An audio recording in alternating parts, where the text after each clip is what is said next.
Last class में मैंने आपको कुछ न्यूमेरिकल सोल्व करने के लिए दिए थे और मैंने आपको उनकी हिंट भी बता दी थी, तो आई थिंक आप लोगों ने वो कर लिए होंगे। और लास्ट में मैंने आप लोगों से एक क्वेश्चन पूछा था कि अगर हम Q1 Q2 अगर ग्रेटर देन 0 होगा तब कौन सा फोर्स होगा, रिपल्सिव होगा या अट्रैक्टिव होगा। और एक क्वेश्चन मैंने आप लोगों से पूछा था कि Q1 Q2 अगर लेस देन 0 होगा तब कौन सा फोर्स होगा। तो सबसे पहले आप बात देखिए Q1 Q2 ग्रेटर देन 0 है, तो Q1 Q2 अगर आपका ग्रेटर देन 0 है दैट मीन्स ये दोनों Q1 और Q2 क्या रहे होंगे, या तो ये दोनों पॉजिटिव रहे होंगे, क्योंकि जब दोनों पॉजिटिव रहेंगे तभी वो 0 से बढ़ा सकता है, या फिर अगर दोनों नेगेटिव हो तो 0 से बढ़ा सकता है। आप सोचो ये कंडीशन कब आ सकती है, अगर दोनों Q1 और Q2 चार्ज अगर दोनों आपके नेगेटिव होते हैं तभी बड़ा हो सकता है 0 से, ठीक है, या फिर ये दोनों आपके पॉजिटिव हो तभी आपका ग्रेटर देन हो सकता है 0 से, क्योंकि जब आप माइनस माइनस का मल्टीप्लीकेशन करोगे तब भी वो प्लस में आएगा आपका Q1 Q2 का वैल्यू, और प्लस का अगर मल्टीप्लीकेशन करोगे तो भी आपका वैल्यू प्लस में आएगा। दैट मीन्स क्या हुआ कि इन दोनों सिचुएशन में या तो वो दोनों चार्ज नेगेटिव हो या फिर दोनों पॉजिटिव हो तब आपका ग्रेटर देन 0 आ सकता है। इसलिए हम बोल सकते हैं कि Q1 Q2 ग्रेटर देन 0 है, दैट मीन्स माइनस और माइनस के बीच में फोर्स कौन सा लगता है, रिपल्सिव फोर्स लगता है। पॉजिटिव और पॉजिटिव के बीच में कौन सा फोर्स लगता है, रिपल्सिव फोर्स लगता है। तो दोनों ही कंडीशंस में आपका फोर्स क्या रहेगा, रिपल्सिव रहेगा। तो दैट मीन्स अगर आपका Q1 Q2 अगर दोनों नेगेटिव है पॉजिटिव है, चाहे कुछ भी हो, दोनों नेगेटिव भी हो सकते हैं दोनों पॉजिटिव भी हो सकता है, अगर वो ग्रेटर देन 0 आ रहे दोनों का मल्टीप्लीकेशन तो आपका फोर्स हमेशा कौन सा होगा, रिपल्सिव फोर्स होगा। अब बात करते हैं Q1 Q2 लेस देन 0। तो Q1 Q2 लेस देन 0 कब हो सकता है, जब या तो Q1 नेगेटिव हो और या Q2 पॉजिटिव हो, या फिर Q1 पॉजिटिव हो या नेगेटिव हो। तो इन दोनों के बीच में उस टाइम पे फोर्स कौन सा लगेगा, अट्रैक्टिव फोर्स लगेगा या फिर अट्रैक्शन फोर्स लगेगा, ठीक है, क्योंकि एक पॉजिटिव और नेगेटिव बीच में हमें पता है अट्रैक्टिव फोर्स लगता है। तो अगर Q1 Q2 अगर लेस देन 0 है दैट मीन्स आपका फोर्स क्या होगा, अट्रैक्शन फोर्स होगा। तो ये उस क्वेश्चन का आंसर हो गया जो मैंने आप लोगों को लास्ट लेक्चर में पूछा था। अगर Q1 Q2 ग्रेटर देन 0 है तो हमेशा याद रखें आपका फोर्स रिपल्शन फोर्स रहेगा, रिपल्सिव फोर्स होगा। और अगर Q1 Q2 अगर लेस देन 0 है तो आपका फोर्स कौन सा रहेगा, अट्रैक्टिव फोर्स रहेगा, ठीक है। इसी के साथ हमारा अगला टॉपिक हम स्टार्ट करते हैं। तो लास्ट लेक्चर में हम लोगों ने कूलॉम फोर्स के बारे में स्टडी किया था कि कूलॉम फोर्स का वेक्टर फॉर्म स्टडी किया था, हम लोगों ने कंपैरिजन करा था ग्रेविटेशनल फोर्स और कूलॉम फोर्स के बीच में। आज हम देखते हैं कि अगर एक से ज्यादा चार्ज हो जाते हैं, अगर मल्टीपल फोर्सेस के बारे में हम बात करें, तो आज हम प्रिंसिपल ऑफ सुपरपोजिशन हमारा टॉपिक है। प्रिंसिपल ऑफ सुपरपोजिशन में किस तरीके से आप लोगों को चार्ज को सोल्व करना है। सपोज कि यहाँ पे अगर एक चार्ज है, मैंने कोई Q1 चार्ज लिया, ठीक है, इस Q1 चार्ज के पास में अगर मैं कोई Q2 चार्ज लेती हूँ तो हमें पता है कि दो चार्ज के बीच में फोर्स का फॉर्मूला हम किससे अप्लाई करते हैं, F equal to Q1 Q2 upon में R square, K Q1 Q2 upon R square. इन दोनों के बीच में कूलॉम फोर्स आप निकाल सकते हो। लेकिन सपोज करो ये तो आपको सोल्व करना आता है, लेकिन अगर सपोज कि यहाँ पे एक चार्ज मैंने Q3 ले लिया और एक चार्ज मैंने यहाँ पे Q4 ले लिया, तो इस Q1 के ऊपर मैं पूछती हूँ तो ये भी फोर्स अप्लाई करेगा और आपका ये चार्ज भी फोर्स अप्लाई करेगा, ठीक है। दैट मीन्स क्या हुआ कि इस Q1 के ऊपर ये Q2 चार्ज भी फोर्स अप्लाई कर रहा है, Q3 भी अप्लाई कर रहा है, Q4 भी अप्लाई कर रहा है। तो अगर अब मैं नेट फोर्स निकालू तो मुझे नेट फोर्स कैसे निकालना पड़ेगा कि इस Q1 के ऊपर ये जो Q2 चार्ज है वो कितना अप्लाई कर रहा है, that means force of F12 plus इसके ऊपर ये चार्ज कितना फोर्स अप्लाई कर रहा है, F14 प्लस ये इस 1 के ऊपर ये 3 वाला कितना फोर्स अप्लाई कर रहा है, F13। तो ये आपका टोटल क्या रहेगा, आपका नेट फोर्स रहेगा, ठीक है। अब यहाँ पे एक बात और आप याद रखें, तो ये जो आप लोगों ने क्या करा, इन फोर्सेस का अगर आप लोग वेक्टर सम ऐड कर देते हो तो इसी कॉन्सेप्ट को हम बोलते हैं प्रिंसिपल ऑफ सुपरपोजिशन, या फिर हम बोल सकते हैं आपके एनसीईआरटी में टॉपिक गिवन है इस नाम से force between multiple charges, force between multiple charges. NCERT में आपका इस टॉपिक नाम से गिवन है, आप चाहो तो प्रिंसिपल ऑफ सुपरपोजिशन भी डाल सकते हो, क्योंकि प्रिंसिपल ऑफ सुपरपोजिशन सबके लिए हमें अप्लाई करना है। इलेक्ट्रिक फील्ड के लिए भी अप्लाई होगा, फोर्सेस के लिए भी अप्लाई होगा, आगे आप इलेक्ट्रिक पोटेंशियल पढ़ोगे तो वहां पे भी अप्लाई होगा। तो आप कुछ भी एक टॉपिक डाल लीजिए, या तो force between multiple forces, multiple charges डाल लीजिए, या फिर डायरेक्ट एक कॉन्सेप्ट डाल लीजिए, इसमें आपके सारे कवर हो जाएंगे, ठीक है।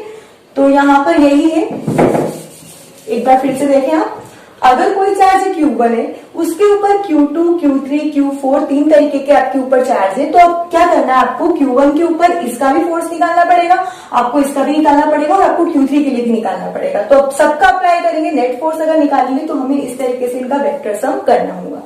अब देखो यहाँ पे एक बात हो रही है कि अगर ये Q1 और Q2 के बीच में सपोज कि इन दोनों के बीच में मान लो 10 न्यूटन का फोर्स लग रहा है, ठीक है, तो इस Q3 और Q4 चार्ज के आने की वजह से इन दोनों के बीच का फोर्स कभी भी चेंज नहीं होगा। हमेशा कॉन्सेप्ट याद रखें आप लोग, Q1 और Q2 के बीच का फोर्स कभी भी Q3 और Q4 के आने से चेंज नहीं होगा। अगर फोर्स चेंज होगा तो वो कौन सा फोर्स चेंज होगा, आपका नेट फोर्स चेंज होगा। इन दोनों के बीच तो हमेशा 10 अगर पहले भी लग रहा था, इन दोनों के आने के पहले भी अगर 10 लग रहा था, तो बाद में भी इनके बीच में 10 ही न्यूटन का फोर्स लगेगा। बस डिफरेंस क्या आ जाएगा कि जो आपका नेट फोर्स है उसका वैल्यू आपका चेंज आ सकता है। हो सकता है कि पहले नेट फोर्स से 10 आ रहा हो और इसका मान लो 20 आया और इसका मान लो 30 आया इनके बीच का, तो फिर अब आपका नेट फोर्स है 20, 10 और 30 का प्लस करके हो जाएगा, ठीक है। और यहाँ पे एक बात और याद रखना है कि प्रिंसिपल ऑफ सुपरपोजिशन में आपको वेक्टर सम लेना है। वेक्टर सम का मतलब है कि आपको वहां पे डायरेक्शन भी देखना है। और ये न्यूमेरिकल भी सोल्व करेंगे इसका एग्जांपल लेके, तो आपको समझ में आएगा। इसका डेफिनेशन आप नोट डाउन कर ले। Principle of superposition, the force on any charges, किसी भी चार्ज के ऊपर कोई फोर्स है due to the number of other charges, यहाँ पे जो नंबर ऑफ अदर चार्जेस है उनकी वजह से इसके ऊपर जो फोर्स लग रहा है of other charges is the vector sum of, vector sum लिया है मैंने, vector sum of all the forces on that charges. Vector sum रहेगा ऑल द फोर्सेस जो कि अदर चार्जेस है उनका। अभी सपोज करो कि यहाँ पे Q1 मैंने लिया, Q2 लिया, Q3 लिया और ऐसे करते करते मान लो मैंने Qn तक ले लिया, तो इस Q1 के ऊपर Q2 का, Q1 के ऊपर Q4 का, Q1 के ऊपर Q3 का, ऐसे करते करते Q1 के ऊपर Qn तक यहाँ पे मैंने फोर्स लिखा। तो फोर्स F1, इसको हम F1 से रिप्रेजेंट करेंगे, Q1 के ऊपर निकाल रहे हैं इसलिए F1 लिया। तो F1 इक्वल टू आ जाएगा आपके पास F12 plus F13 plus F14 plus F1n। जितने भी फोर्स के लिए आपको निकालना है तो उनका आपको वेक्टर एडिशन यहाँ पे करना होगा, ठीक है। तो ये आपका हो गया फोर्स के लिए फॉर्मूला। आप ये डेफिनेशन नोट डाउन कर ले और ये अप्लाई कर ले।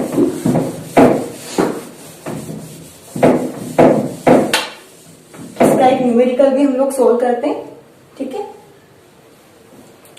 और एक बात जो मैंने आपको बताई कि जो उनका आपस का जो फोर्स है वो कभी भी चेंज नहीं होगा। अगर कुछ भी चेंज होता है तो वो हमेशा आपका नेट फोर्स वाला अमाउंट ही चेंज होगा। अब हमें फोर्स का फॉर्मूला पता है, इसको हम थोड़ा सा और वेरिएशन करके भी लिख सकते हैं कि F1 जो आपने निकाला है, नेट फोर्स जो निकाला है, उसे आप लिख सकते हैं F12 का मतलब भाई आप लोगों ने जो फोर्स लिया था K Q1 Q2 अपॉन, आप चाहो तो K का वैल्यू 1/4 पाई एप्सिलॉन 0 रख सकते हो। अगर नहीं रखना चाहो तो डायरेक्ट K रख दीजिए अपॉन में R², ठीक है, प्लस अगर डिस्टेंस है इनके बीच की, अगर R को आप चाहो तो R12 भी लिख सकते हो, 1 और 2 के बीच का डिस्टेंस। यहाँ पे लिखेंगे K Q1 Q3, अब यहाँ पे चार्ज कौन सा है, थर्ड नंबर का, तो यहाँ पे Q1 Q3 अपॉन में R13 का मतलब है 1 और 3, दैट मीन्स 1 और 3 के बीच का जो डिस्टेंस है उसे हम लिखेंगे R13 प्लस ऐसे करते करते 14 आएगा तो आप क्या लिखेंगे Q1 Q4 divide by R14 का होल स्क्वायर। और यहाँ पे ऐसे करते करते आपको लिखना है K Q1, अब यहाँ पे N है तो यहाँ पे आ जाएगा आपके पास Qn divide by R1n the whole square, ठीक है। अब यहाँ पे आप चाहो तो कुछ चीजें कॉमन निकाल सकते हो, जैसे Q1 सबके अंदर कॉमन आ रहा है तो आप Q1 कॉमन निकाल सकते हो। इसको इस फॉर्म में भी आप रिप्रेजेंट कर सकते हो कि सबसे K भी कॉमन आ रहा है, Q1 भी कॉमन आ रहा है, बाकी सबका अलग अलग है। तो यहाँ पे Q2 plus Q3 divide by R12 square R13 square and so. आप इस फॉर्मूले को ऐसे शॉर्टकट में भी लिख सकते हो, ठीक है। एन के लिए वहां पे एन आ जाएगा, यहाँ पे चाहो तो लिख दो plus Qn divide by R1n square, ठीक है। अगर समेशन फॉर्म में लिखेंगे इसी फॉर्मूले को तो कैसे लिखेंगे, F1 equal to K Q1 summation of I equal to 2 से लिया है 2 3, क्योंकि 2 से स्टार्ट हो रहा है तो I2 कहां तक जा रहे हैं हम, N तक जा रहे हैं, तो यहाँ पे N आ गया। 2 से स्टार्ट हो रहा है इसलिए I इक्वल टू मैंने 2 लिया, और कहां तक जा रहे हैं आप, N तक जा रहे हैं तो मैंने यहाँ पे N ले लिया। और यहाँ पे हम लिखेंगे क्यू आई, क्योंकि आपने आई कहां से स्टार्ट किया है, 2 से, आर 1 तो सब में सेम है तो 1 तो एज इट इज लेना पड़ेगा, और जहां पे आप 2 3 एन लिख रहे हो वहां पे हम लिखेंगे आई और इसका लिखेंगे स्क्वायर। तो ये आपका फाइनल फॉर्मूला हो गया फोर्स के लिए। ये फोर्स है किसके लिए, बिटवीन मल्टीपल चार्जेस के लिए। ठीक है, ये आप लोग नोट डाउन कर लें, इसका स्क्रीनशॉट ले लें या फिर इसे नोट डाउन कर लें आप लोग। ठीक है, अब इसके हम न्यूमेरिकल सोल्व करते हैं।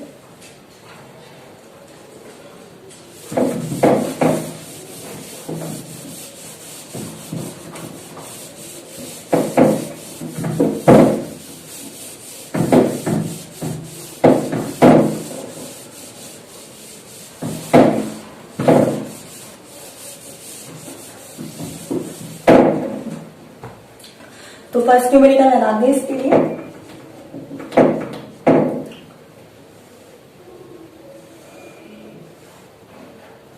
सबसे इजी न्यूमेरिकल, यहां पे मान लो मैंने कोई प्लस क्यू चार्ज लिया, यहां पे भी प्लस क्यू है, सेम चार्ज लिया, ठीक है, और मैंने एक रेक्टेंगल शेप लिया है। ठीक है, तो आपको मुझे बताना है, ये कोई अगर कोई पॉइंट में नाम दे देती हूं, इसे ए, बी, सी और डी। आपको बताना है कि यहां पे सेंटर में कितना फोर्स अप्लाई होगा। ठीक है, अगर इनके बीच का डिस्टेंस एल, ये एल, ये एल और ये भी एल है। ठीक है, इसे मान लो मैंने 2L दे दिया सपोज, ये एल है और ये 2L है आपके पास। ठीक है, आपको मुझे बताना है कि यहां पे जो फोर्स एप्लीकेबल होगा, यहां पे कितना फोर्स अप्लाई होगा इस पॉइंट पर। ये पॉइंट कुछ भी आप ओ मान लो, कुछ भी मैंने कंसीडर करा है, आपको बताना है कि कितना फोर्स अप्लाई होगा।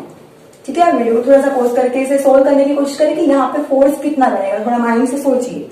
ठीक है, तो देखो यहां पर फोर्स कितना एप्लीकेबल होगा, हम इजीली इसको बिना सोल्व करे ही बता सकते हैं कि यहाँ पे फोर्स कितना अप्लाई होगा।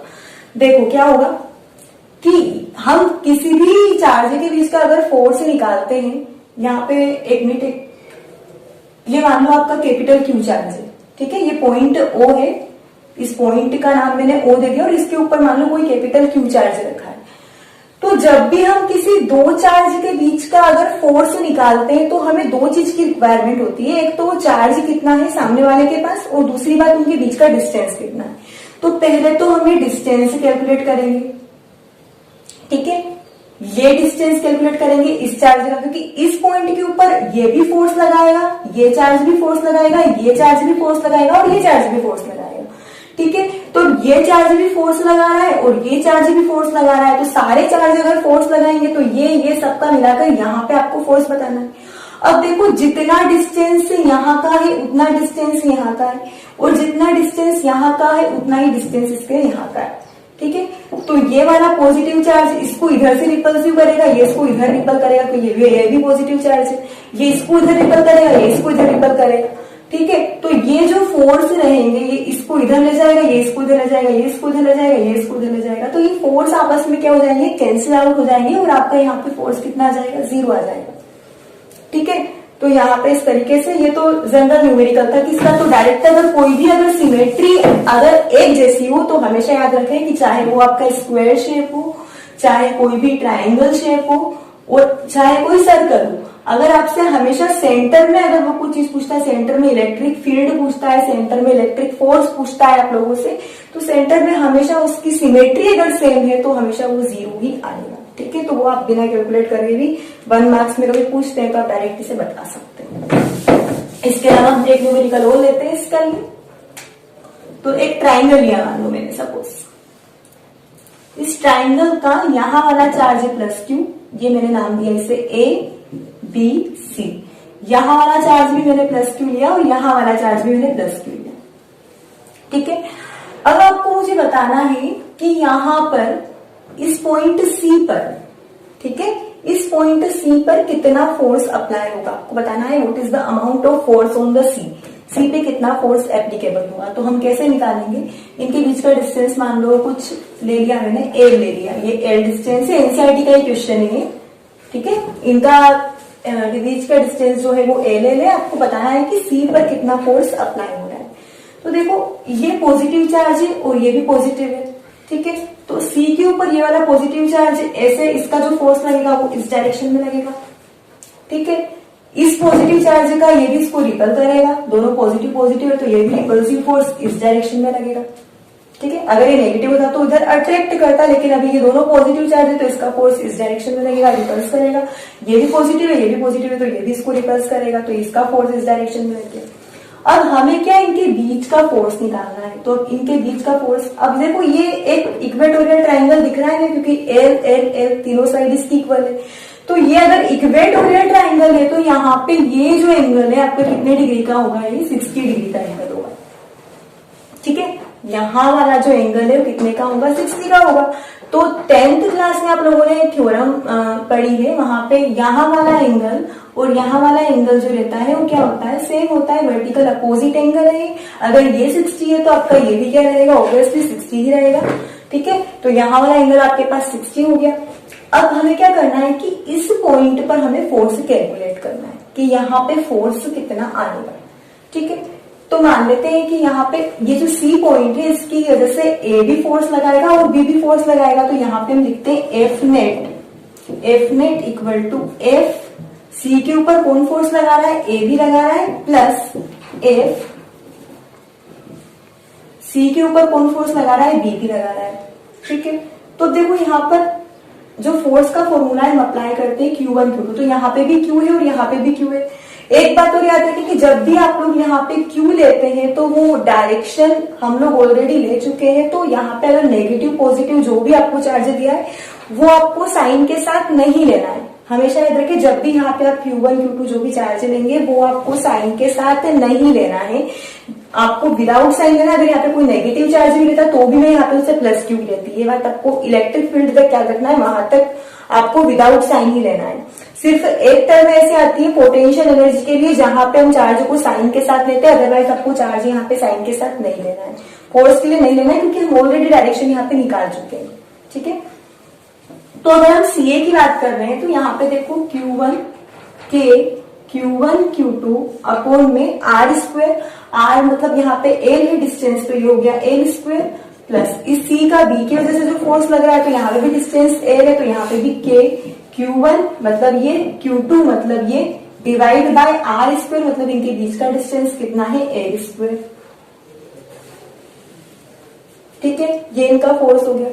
अब हमें क्या करना है, इनके बीच का, अब अगर ये 60 डिग्री है तो मैं अगर इनके नेट फोर्स निकालने की बात करूं तो इस नेट फोर्स की डायरेक्शन आपके पास यहां पर रहेगी, ठीक है।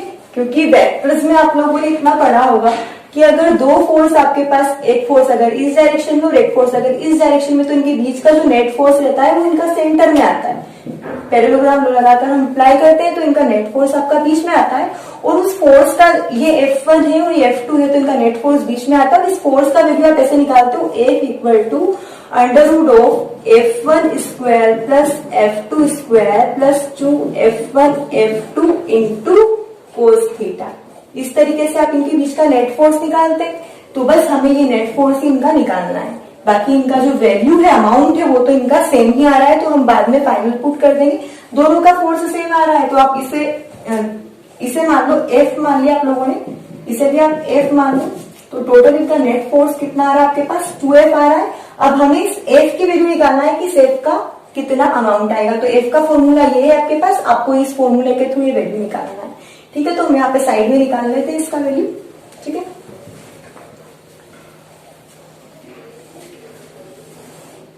तो देखो कैसे निकालेंगे, F equal to √ F1 square F2 square, मैंने देखा यहाँ पे कि F1 और F2, ये आप मान लो आपका F1 है, ये F2 है, तो दोनों सेम आ रहा है, तो मैं दोनों को FF पुट कर देती हूँ यहाँ पर, ठीक है। तो यहाँ पे कितना हो गया आपके पास, ये F स्क्वायर प्लस, चाहो तो ये FF आप एक साथ पुट कर दो, मेरे यहाँ पे मत लिखूँ, एक साथ वही निकाल देंगे, वहीं पे लिख लीजिए आप लोग। F1 को भी आपने F स्क्वायर लिख दिया, इसे भी F स्क्वायर लिख दिया, प्लस यहाँ पे 2, F1 की जगह पे भी कितना लिखोगे F, और F2 की जगह पे भी कितना लिखोगे F, और cos थीटा। तो देखो यहाँ यहाँ पे दोनों फोर्सेस के बीच में एक इधर से फोर्स लग रहा है, एक इधर से फोर्स लग रहा है, तो इन दोनों के बीच में जो क्या बोलते हैं एंगल जो है वो कितने का है, 60 डिग्री का है। तो यहाँ पे आपको कोस थीटा की जगह पे क्या रखना है, एंगल कितने का है, 60 डिग्री का। तो यहाँ पे आपके पास हो जाएगा F equal to under root of ये एफ स्क्वायर कितना हो गया आपके पास 2f स्क्वायर प्लस 2, ये f और f हो गया आपके पास f स्क्वायर, और cos 60 डिग्री की वैल्यू पता है हमें 1/2 होती है, जिन्हें नहीं पता वो साइड में लिख लीजिए। cos 60 कितना होता है आपके पास 1/2, तो यहाँ पे हम लोगों ने 1/2 पुट करा, 2 से 2 आपका कैंसिल, तो f equal to under root ये 2f स्क्वायर और 1f स्क्वायर कितना हो गया आपके पास 3f स्क्वायर। तो ये आपके पास f का नेट फोर्स का अमाउंट आ गया अंडर रूट 3f, ये आपका f नेट आएगा। और जो आपका फोर्स आया था उसका वैल्यू आप लोग कितना निकाल रहे हो, जो फोर्स आया था वो KQ square upon L square, तो यहाँ पे हम पुट कर देते हैं अंडर रूट 3। इस फोर्स का वैल्यू कितना आया था KQ square upon L square, तो यहाँ पे हम लिख देते हैं KQ square upon L square, ये फाइनल आपका नेट फोर्स आएगा। ठीक है, एक बार फिर से समझे इस क्वेश्चन को कि यहाँ पे आपको नेट फोर्स निकालना था, तो हमें पता है ये फॉर्मूला हम अप्लाई करते हैं फोर्स के लिए, पर पहले हमें इनके बीच के एंगल भी पता होने होंगे कि इन दोनों के बीच में नेट फोर्स कितना लग रहा है, एक फोर्स इधर से लगा एक फोर्स इधर से लगा, तो इनके बीच का नेट फोर्स निकालना है। तो नेट फोर्स के लिए हम लोगों ने क्या करा, वेक्टर रूल लगा, क्योंकि यहाँ पे आपको वेक्टर एडिशन करना है, इसलिए हम लोगों ने वेक्टर रूल लगाया। हमें पता है कि दो फोर्स अगर सेम हो तो उनके बीच का जो फोर्स निकलेगा वो आपका उनके बीच की डायरेक्शन में निकलेगा, और उस फोर्स का फॉर्मूला हम ये अप्लाई करते हैं। ठीक है, अगर आप कोई फॉर्मूला वेक्टर्स का नहीं पता हो तो ये आप नोट डाउन कर ले इस फॉर्मूले को। इस फॉर्मूले से हम लोगों ने क्या करा, F1 square plus F2 square plus 2F1 F2 cos theta, तो हम लोगों ने देखा दोनों का फोर्स का वैल्यू सेम आ रहा है, इसका भी KQ square upon L square आ रहा है, इसका भी KQ square upon L square आ रहा है, क्योंकि दोनों के बीच का डिस्टेंस सेम है। तो दोनों को हम लोगों ने क्या करा, F कंसीडर कर लिया, उसके बाद जो भी आपका कैलकुलेशन था वो सोल्व करा, और फाइनल आपका आंसर कितना आया, F net equal to root 3F, और F का वैल्यू यहाँ पे निकाल लिया था हम लोगों ने KQ square upon L square, तो यहाँ पे हम लोगों ने लिख दिया। ठीक है, तो ये आपका पूरा न्यूमेरिकल सोल्व हो गया। ठीक, अब हम आगे नेक्स्ट टॉपिक स्टडी करते हैं, इसे नोट डाउन कर ले आप लोग, फिर हम नेक्स्ट टॉपिक स्टडी करते हैं। वो बनते कुछ इससे आप बिना देखे आप सोल्व करने की कोशिश करें, बस ये फॉर्मूला नोट डाउन कर ले, बाकी आप इसे खुद सोल्व कर सकते हो। इसे तरह तरह के न्यूमेरिकल आपके यहाँ पे बन सकते हैं।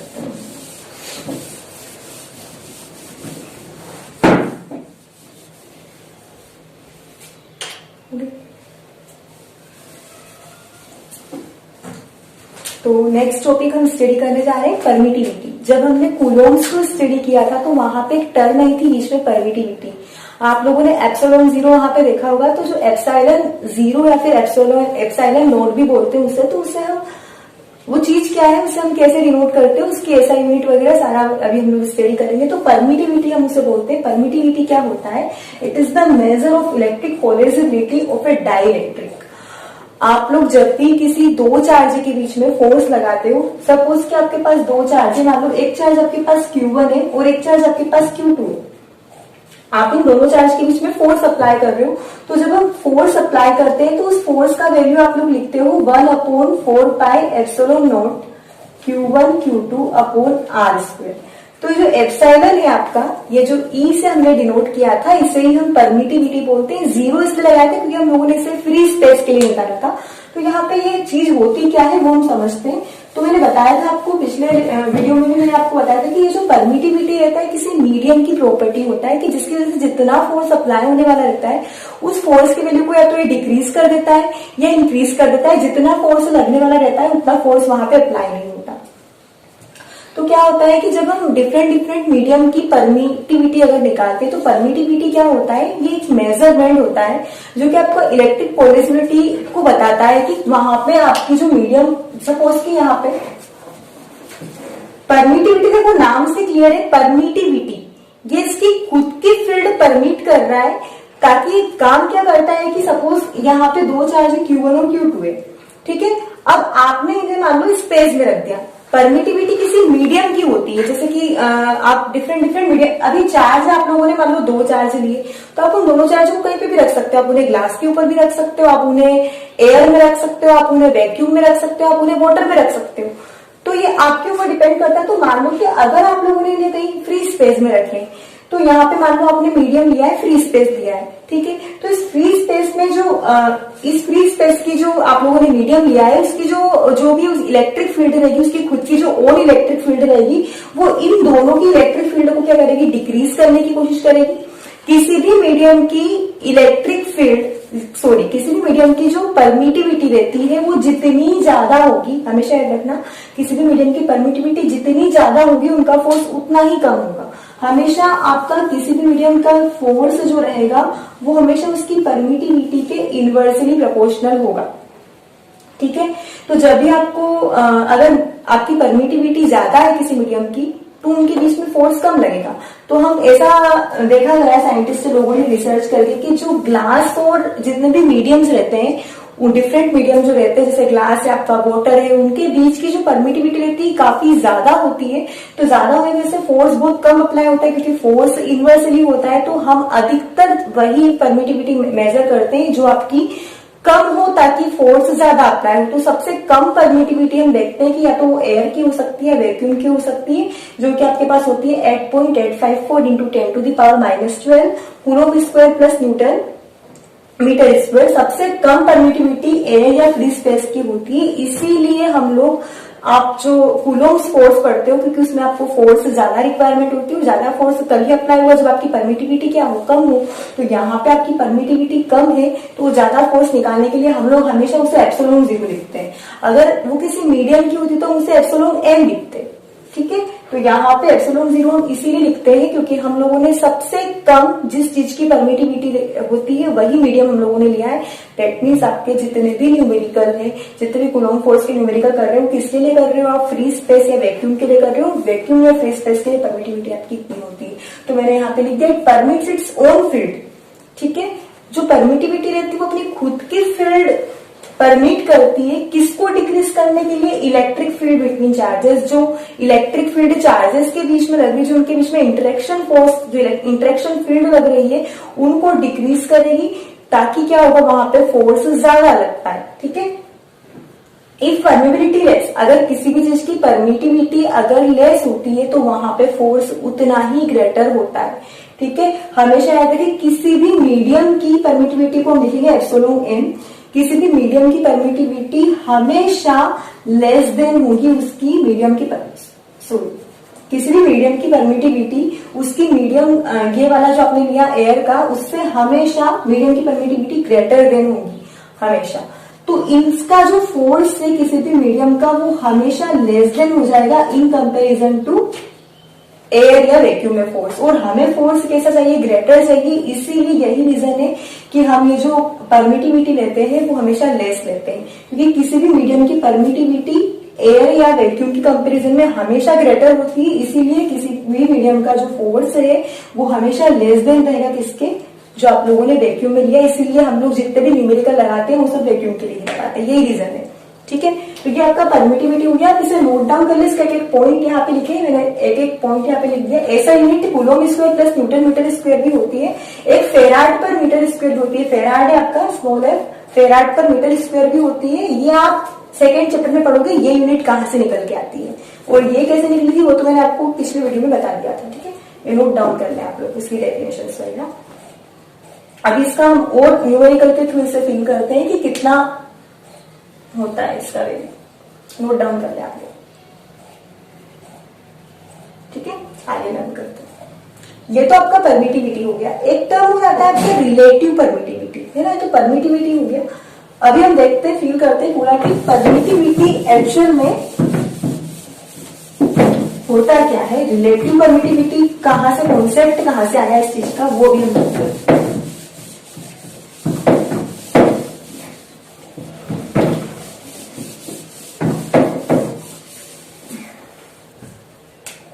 अगला टर्म है आपके पास रिलेटिव परमिटिविटी।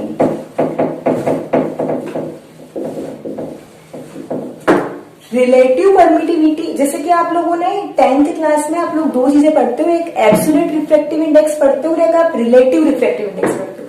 तो अभी जो हमने परमिटिविटी पढ़ी उसको हम एब्सोल्यूट परमिटिविटी भी बोल सकते हैं, ठीक है। हमेशा याद रखिए, जो आप लोगों ने एप्सिलॉन जीरो पढ़ी है वो तो आप लोगों ने फ्री स्पेस के लिए पढ़ ली, और अभी जो हमने परमिटिविटी पढ़ी है वो एप्सिलॉन, ठीक है। अगर आप लोगों ने ऐसी परमिटिविटी पढ़ी है तो वो आप लोगों ने किसी भी एब्सोल्यूट चीज के लिए पढ़ी है।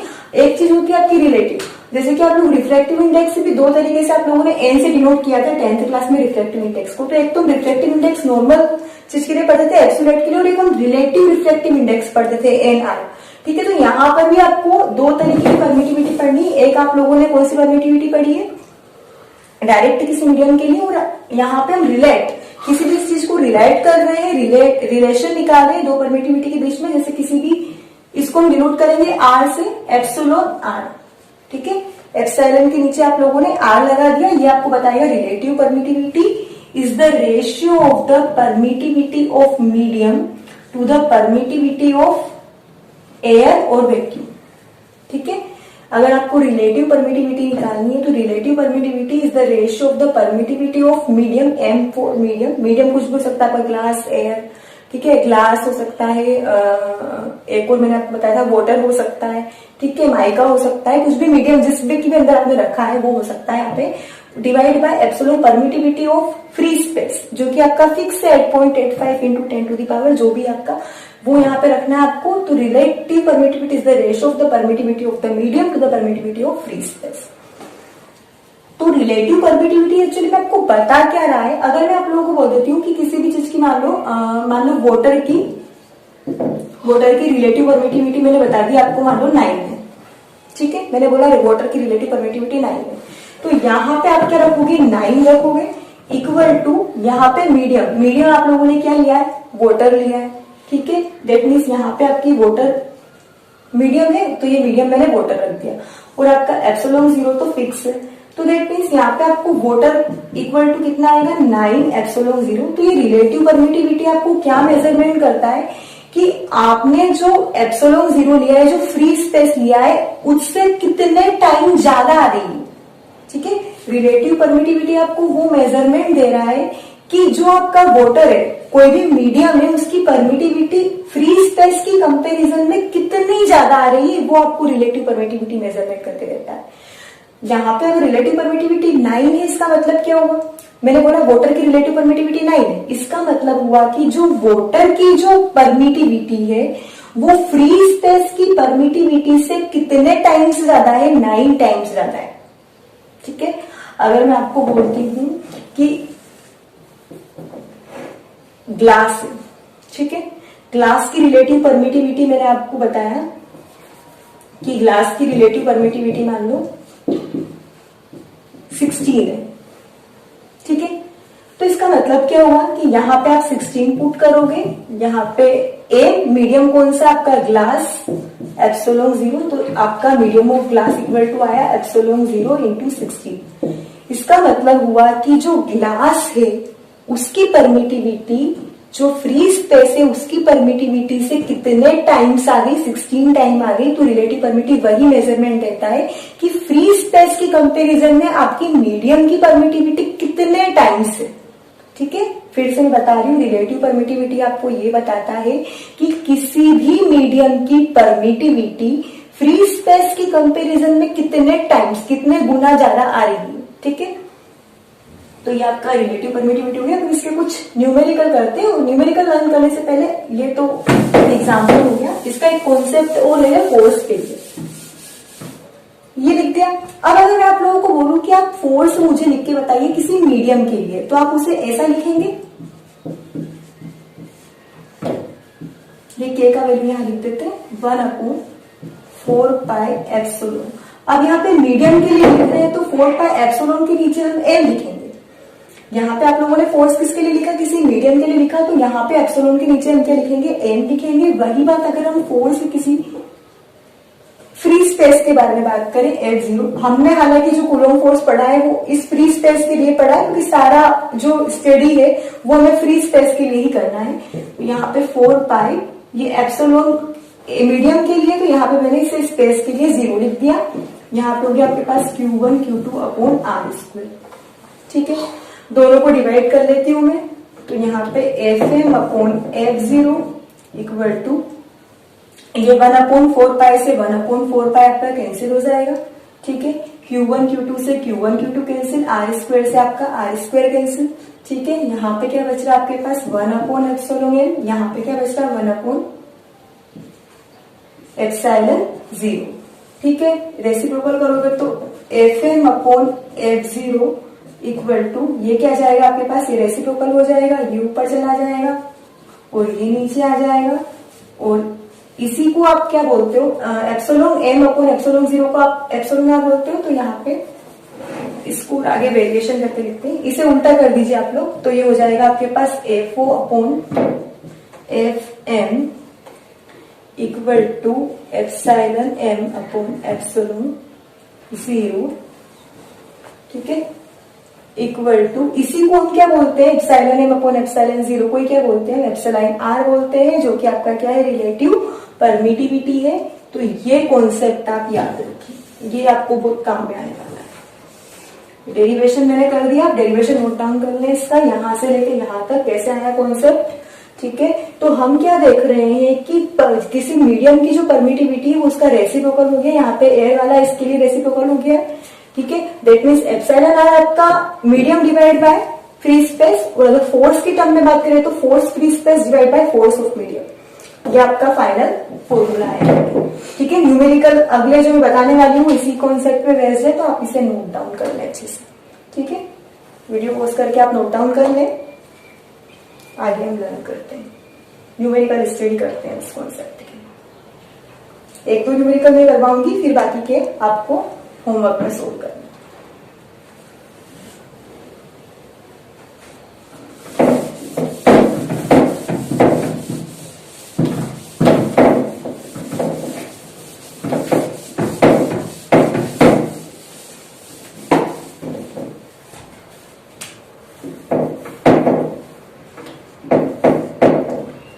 न्यूमेरिकल लेते हैं इसका। सपोज कि यहाँ पे 2 चार्ज है, एक चार्ज आपके पास Q1, एक चार्ज है आपके पास Q2, ठीक है। इनके बीच का डिस्टेंस मान लो मैंने लिया A लिया, इनके बीच का डिस्टेंस, ठीक है। इन दोनों के बीच का डिस्टेंस L है, और इनके बीच जो फोर्स लग रहा है वो मान लो ये जो मीडियम मैंने लिया है पूरा, ये मीडियम मैंने यहाँ पे लिया है, वैक्यूम लिया है, ठीक है, मीडियम वैक्यूम है, और इस मीडियम में इनका जो फोर्स है वो लग रहा है यहाँ पे F0। कितना फोर्स लग रहा है, F0, ठीक है। अब एक पॉइंट और ले रही हूं मैं, यहाँ पे Q1 है, यहाँ पे भी चार्ज है Q2 है, ठीक है। बट यहाँ पे डिस्टेंस L ना होते हुए इन दोनों के बीच की डिस्टेंस मैंने लिया यहाँ पे 2L, ठीक है। इन दोनों के बीच का डिस्टेंस मैंने 2L लिया, इससे ज्यादा लिया है। मीडियम यहाँ पे मैंने लिया ग्लास, ठीक है, मैंने दूसरा मीडियम यहाँ पे ग्लास ले लिया, और इसका जो फोर्स है, ग्लास वाला जो फोर्स है, वो इस वाले फोर्स की कंपैरिजन में का 1/2 टाइम्स है, ठीक है, इसका हाफ ये फोर्स है।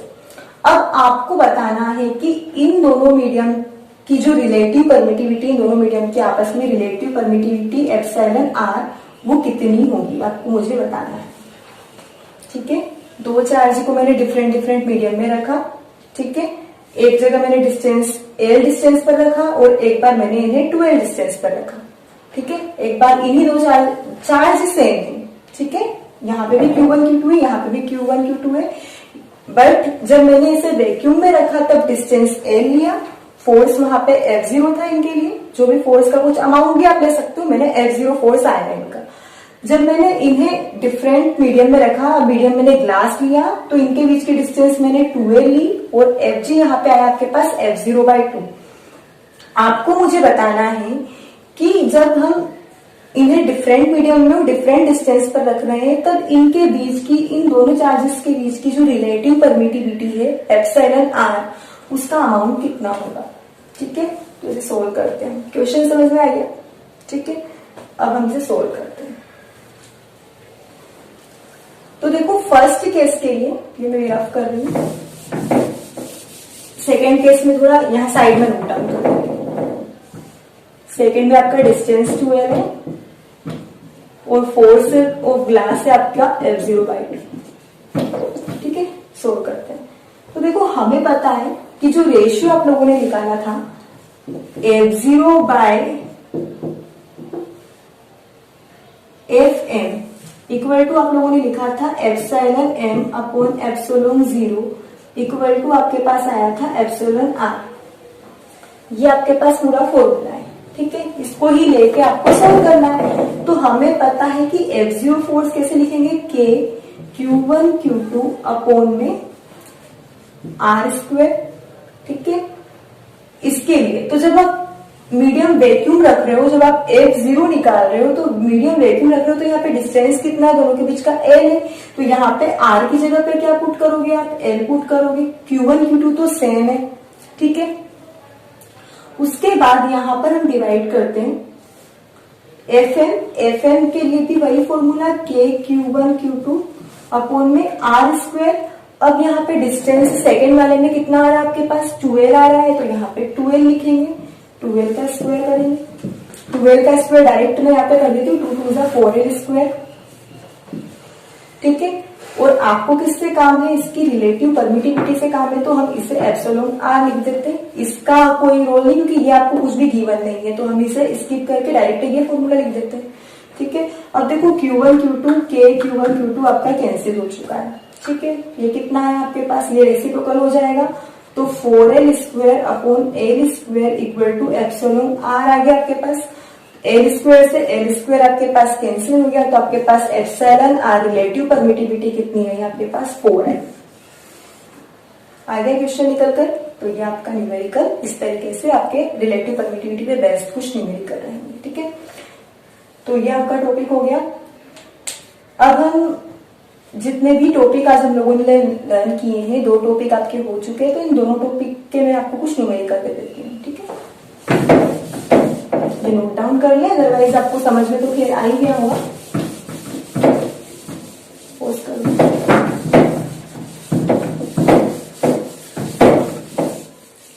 तो आज का होमवर्क देख लिया जाए, ठीक है। क्वेश्चन फर्स्ट में आपको मैंने एक ट्रायंगल दिया है। ये ट्रायंगल आपका इक्वेटोरियल ट्रायंगल है। यहाँ का बीच का, दोनों के बीच का डिस्टेंस a और यहाँ पे भी इक्वेटोरियल ट्रायंगल है।